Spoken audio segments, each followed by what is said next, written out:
nos formations en phonétique corrective, Pietro M. Travailla, comme moi-même, évoquons très souvent le phénomène de tension, auquel nous accordons naturellement une très grande importance et qui donne d'excellents résultats appliqués à la rémédiation phonétique. Comment toi, en tant que phonéticien expérimentaliste, tu expliquerais ce phénomène de tension ? Difficilement. Car la tension, c'est probablement le concept le plus délicat dans l'univers de la correction phonétique. Alors, le plus délicat, pourquoi ? Parce que, d'une part, c'est quelque chose qui est relatif à des perceptions et des sensations d'une très grande évidence. C'est assez facile, je pense, pour un apprenti enseignant, faisant de la correction phonétique, de capter l'idée de tension et même de sentir où il y a plus ou moins de tension dans des productions qu'il réalise et ou des productions dont il est témoin. Donc, c'est quelque chose qui est convaincant, c'est quelque chose qui semble de l'ordre de l'évidence, et en plus, il faut dire que c'est une balise mentale, conceptuelle, très pratique à utiliser, parce qu'encore une fois, dans le feu de la correction phonétique, se dire plus tendu, moins tendu, c'est bien pratique, parce qu'on voit tout de suite ce que ça veut dire, et c'est donc une forme de variable qu'on peut facilement traduire en curseur, j'en mets un peu plus, j'en mets un peu moins, voilà, c'est comme le sel dans la cuisine, un peu plus, un peu moins, et ça marche, c'est efficace, et les gens qui utilisent ce concept dans la correction phonétique sont en général très heureux de l'utiliser, et ça améliore sans aucun doute leur performance. Bon, donc ça a l'air très simple. Le problème, c'est que si on veut en parler du point de vue scientifique, c'est vraiment pas simple du tout. Alors, qu'est-ce qu'il y a derrière ce concept de tension ? Je vais peut-être partir d'un bout de la chaîne, le bout subjectif, le bout qui est relatif à ce que la personne peut ressentir. Lorsque je produis un son de parole, je peux sentir si dans ma production il y a beaucoup de tension ou beaucoup moins. Il y a beaucoup de tension si je fais, il y a beaucoup moins de tension si je fais. C'est évident, un enfant de 6 ans peut comprendre ça. Mais qu'est-ce que ça veut dire ? Qu'est-ce que j'ai mis derrière le mot tension ? Au niveau proprioceptif, probablement une sensation liée à la configuration musculaire qui est nécessaire pour la production du son. En gros, je dois mettre beaucoup de force musculaire ou pas trop. Si je mets beaucoup de force musculaire, je vais ressentir que c'est tendu. Si je n'en mets pas trop, je vais ressentir que c'est moins tendu. Donc, un aspect est probablement là. Une question liée à la force musculaire dépensée par les articulateurs au moment de l'articulation. C'est simple dit comme ça. Si on voulait en rendre compte d'un point de vue scientifique, ce serait un peu plus compliqué. Parce qu'il faudrait aller mesurer de manière très précise, peut-être avec des moyens électromyographiques, des électrodes, bien des petites aiguilles qui me font pas mal, c'est toujours ça qu'on dit. Mais c'est plus compliqué que ça n'en a l'air, parce que si par exemple on veut se donner une idée de ce qui arrive à l'orbiculaire des lèvres, ça va, hein, c'est à l'extérieur du corps humain. Si on veut avoir une idée de ce qui peut arriver au niveau de la base de langue, là c'est plus compliqué, hein. Les petites électrodes, les petites aiguilles, ça n'est pas si facile que ça. Et puis, les configurations musculaires et la nature des gestes sont extrêmement variables d'articulateur en articulateur. Et donc, est-ce qu'on peut vraiment comparer ces éléments lorsqu'on s'intéresse à tel ou tel chaîne articulatoire par rapport à tel autre? Il y a des pommes, des poires et des prunes à comparer difficultueusement. Encore faut-il que le sujet soit d'accord de se laisser piquer ou encoller par des électrodes.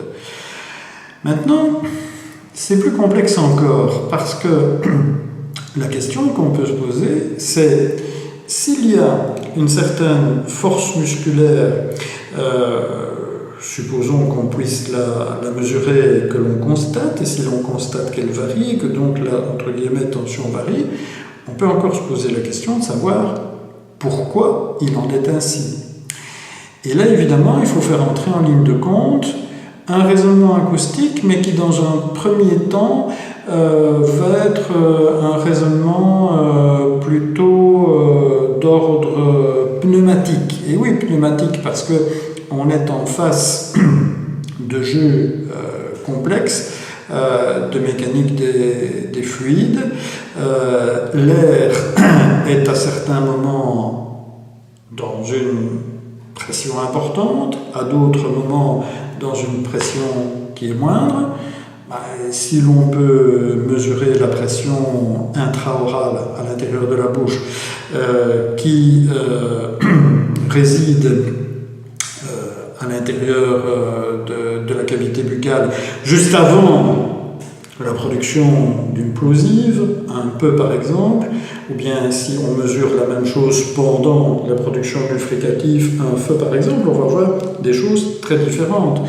Donc, bien évidemment, si moi, locuteur, je dois organiser mon appareil articulatoire de manière telle qu'à un certain moment, il y ait dans une cavité, par exemple la cavité orale, une pression très importante et puis ensuite une pression moindre, voire dans certains cas particuliers une dépression, je pense à certaines langues africaines où il y a ce qu'on appelle des injectives, bien évidemment, je vais devoir appliquer une force musculaire plus ou moins importante. Donc, la force musculaire, elle est liée, la dépense de force musculaire est liée nécessairement aux variations de pression.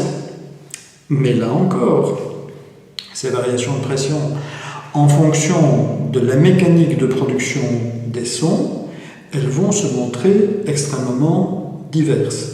Bon, voilà donc au moins, et en première analyse, un certain nombre de couches que l'on peut développer si on veut réfléchir à cette notion de tension. La couche proprioceptive, et puis la couche musculaire, et puis la couche pneumatique, mais tout ça c'est évidemment structuré par ce qu'est la charpente phonique, pour paraphraser Jacobson, la charpente phonique du langage, et plus particulièrement de la langue à laquelle on a affaire.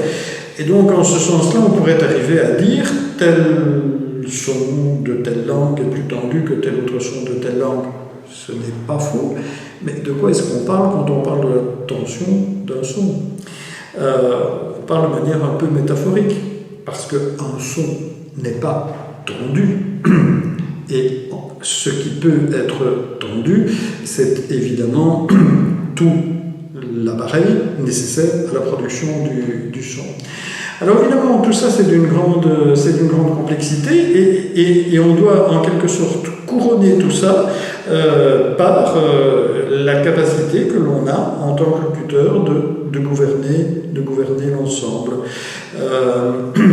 C'est peut-être comme la marche à pied, c'est tellement facile de marcher, mais si on commence à réfléchir à chacun des micro-gestes que l'on produit en marchant, la conséquence la plus évidente, c'est probablement que l'on chute.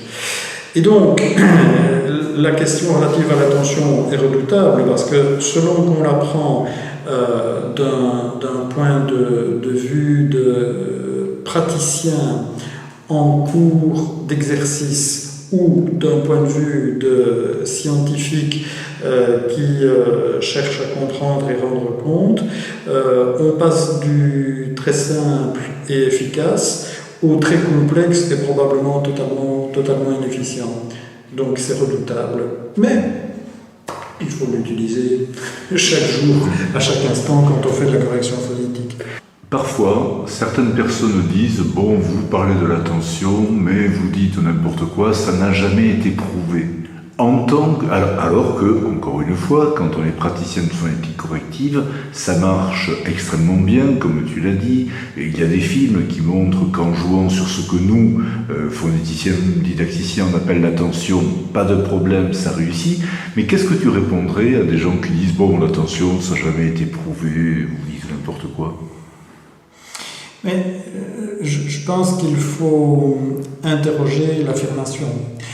Si l'affirmation est tenir compte du concept guillemets tension, fermez les guillemets, pour faire de la correction phonétique, soit ne sert à rien, soit sert peut-être à quelque chose pour certaines personnes, mais il n'y a pas de démonstration. Alors la seule chose à faire, c'est de faire une analyse pour voir dans quelle mesure cette affirmation, l'attention ça n'a pas été prouvé, ça ne sert à rien, voir dans quelle mesure cette affirmation est valide ou pas. Mais là, l'objet d'étude pour moi, c'est pas le phénomène dans la bouche, hein. L'objet d'étude, c'est le prof qui fait la correction phonétique. Alors, si effectivement on montre, par exemple expérimentalement, que le fait d'utiliser ce concept permet à la personne de guider son navire, eh bien moi ça me suffit. Maintenant, de mon expertise propre, j'ai rencontré beaucoup de gens qui utilisent ce concept-là, et je les ai vus efficaces. Je n'ai jamais eu l'occasion de mener une étude là-dessus, mais mon sentiment personnel, ce n'est pas un constat d'expérimentateur, mon sentiment personnel est que l'attention est un compas, une boussole, un sextant qui permet à des personnes de performer. Comme le fait pour certains chanteurs de penser à une résonance de poitrine ou à une voix localisée dans le masque, les aide beaucoup. Bon, on sait bien qu'il n'y a pas de résonance, et on sait bien que ce n'est pas dans le masque qu'il y a quelque chose, mais ça les aide, ça fonctionne. Et donc, au pire, si on est dans une configuration telle que celle-là, je crois que la seule démarche logique, c'est de dire que c'est effectivement un concept qui fonctionne, au moins au plan métaphorique. Maintenant, il ne faut certainement pas vouloir faire une association trop étroite entre des concepts permettant le guidage de l'action en temps réel d'une part, et puis d'autre part les éléments de constat scientifique que l'on peut recueillir. Donc c'est peut-être le mot lui-même qui a gêné à certains moments, parce que c'est un mot qui a l'air d'être un mot explicatif de phénomènes. Et ça, je pense que c'est pas vrai. Je pense encore une fois que c'est un repère, une balise intéressante, mais que ça n'explique certainement pas ce qui se passe pour les raisons que j'ai exposées préalablement, à savoir la complexité du phénomène dont il peut être tenu compte par l'impression de tension. Un grand merci Bernard. Merci à toi Michel.